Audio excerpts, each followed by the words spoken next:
Next, I come to clause 30, the liability clause. Now, Mr. Speaker, sir, there have been a couple of big nuclear accidents. The 3 Mile Island accident on 28th March 1979, Chernobyl 26th April 1986, Fukushima 11th March 2011, and there is continuing concern over the Zaporizhzhia nuclear reactor in Ukraine, which is now under Russian control. So therefore, when you talk about nuclear energy or you talk about a nuclear incident, the consequences can be absolutely alarming. Now, clause 13 limits the liability to 300 million SDR, special drawing rights, which is approximately about 410 million US dollars. Even in the case of the Bhopal gas tragedy, the compensation awarded was $470 million. And this I'm talking about 15 years back. Why is the government imposing these liability caps?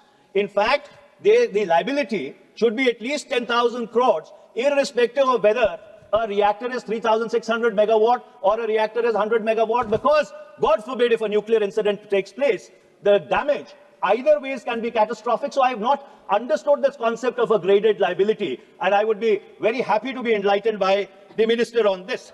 Now I come to clause 15.3 of the bill. Shanti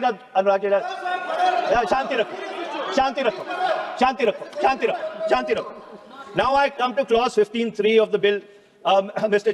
Chairperson, sir. Now it exempts government-owned nuclear installations from insurance cover. It says government-owned nuclear installations do not require insurance cover. I asked why. And if the answer of the government is going to be that government-owned nuclear installations have a sovereign cover, then that should be made a proviso in the bill. Yes. Then there should be a proviso in the bill that should say that the central government will assume liability in case of a nuclear incident installing any of the government's nuclear installations. That should be explicitly stated in the bill. Then let me come to clause 19A, clause 25, subclause 4, subclause B, disposal of radioactive waste. Now, Mr. Chairperson, sir, spent fuel, uranium and plutonium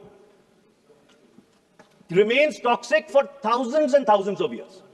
Most countries store this in the facility itself.